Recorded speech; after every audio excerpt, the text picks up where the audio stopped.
Don't look at me or don't look at the audience, just look at each other. And you don't take pictures anytime during the ceremony, it doesn't bother me at all. Are you all in love? Yeah. Let me say this. If you're not, you should be, because love is the foundation for a marriage. And if there's not love there, it'll crumble. Thank you so much for asking me to be a part of your special day. Today is the 17th of August of 2007. And let's have a word of prayer as we begin. Dear Father, when two hearts are bound together in the bonds of matrimony, it's a blessed and a sacred moment. Now bless this young couple as they verbalize these commitments to each other. Amen. Amen. Let's talk about love for just a moment. Let me share with you some of the definitions that's been given to love. It has been said that love is very kind, very patient, never zealous, envious, or boastful, never haughty or rude, does not hold grudges, and will hardly ever notice when others do wrong. Never glad about injustice, but always rejoices when truth wins out. And if you love someone, you're going to be loyal to them regardless of the cost. You'll always believe in them. You'll always expect the best of them. And most of all, you will always stand your ground defending them, because love always protects and trusts and preserves. If you have that type of love in your heart, you're going to have it in your home as well. It says in the Bible in 1 Corinthians chapter 13 that someday most things will come to an end. But there's three things that are lasting. And that's faith, hope, and love. And love being the greatest of the three. But now love will come to mean a lot more to you all later on in life than what it does today.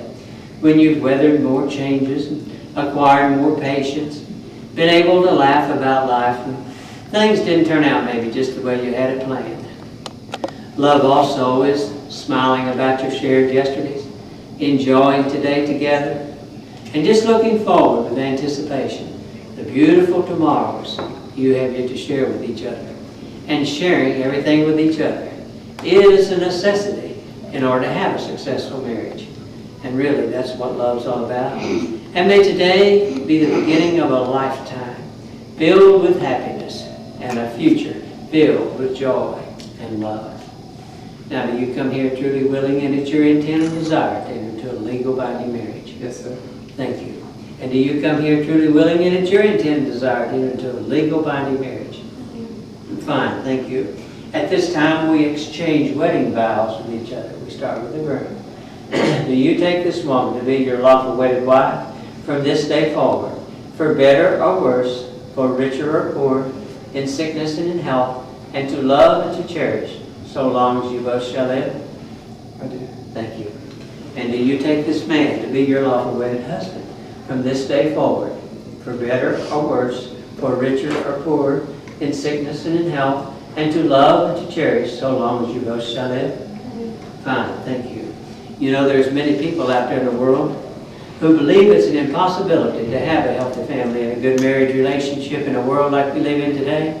But let me tell you, they're wrong. If a couple really love each other, and they love Christ, and they have it as a priority in their lives, they can have that healthy family and a good marriage.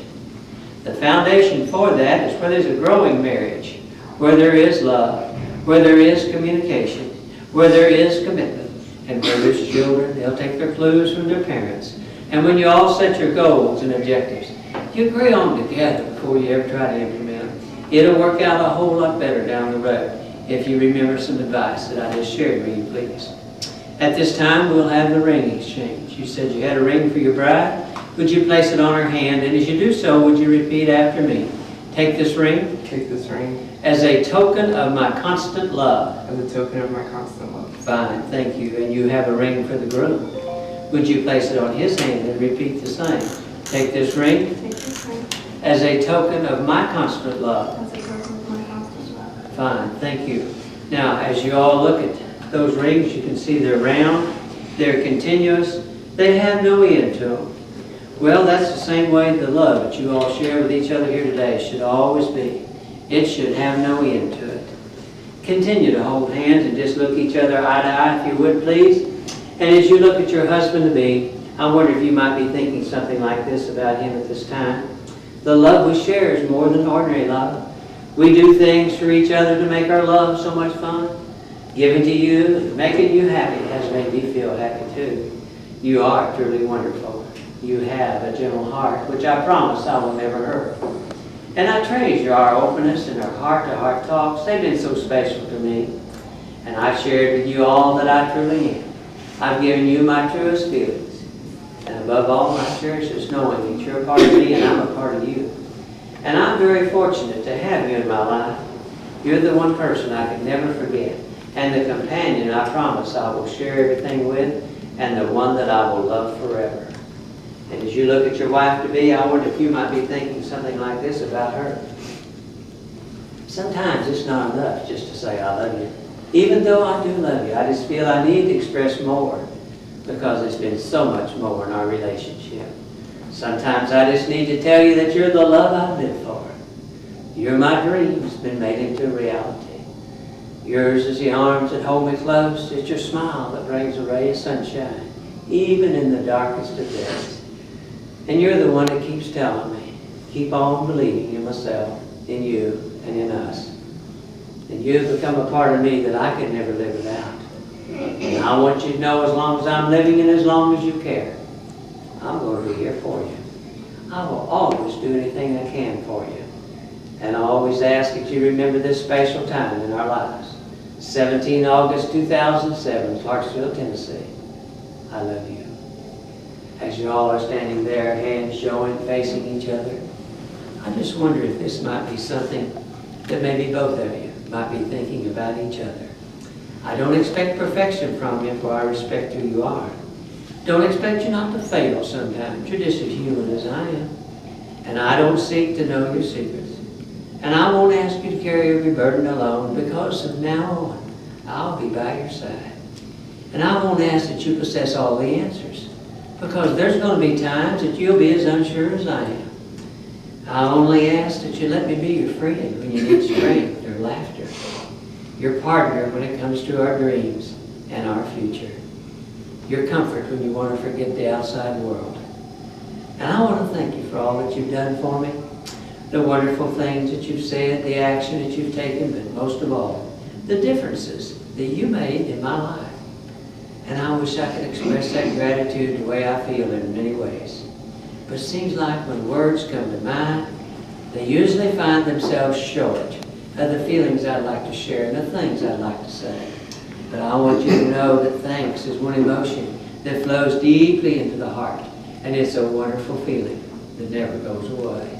And I want you to know within my heart there is a special place for my favorite memories, happiest hopes, and nicest thoughts. And that space belongs just for you. And I always ask that you remember just how much I love you. Now, do you truly accept this beautiful woman to be your wife? I do. Thank you. Do you truly accept this handsome man to be your husband? Fine, thank you. Well, inasmuch as you all have consented together in wedlock and has been witnessed in the presence of others, and by the authority vested in me, and by the laws of the state of Tennessee, I now pronounce you husband and wife. You may kiss your wife. Let's close with a word of prayer. It says in the Bible in Matthew 19, verses 4 through 6, and he said unto them, have you not read that he who made them in the beginning made them male and female? And he said, for this reason, man will leave his father and mother and be joined to his wife, and the two shall become one. Therefore they're no longer two, they're now one, and what God's joined together, let man not separate. Oh God, let the ties that bind this young couple grow strong in the passing years. May they trust in each other and look to you for guidance and help in all the ways that lies before them, and in all the people out there in the world that they could have chosen to be their spouse. They chose each other, and we thank you for that. Amen. Congratulations. Congratulations. You all come up here now and congratulate this couple, please.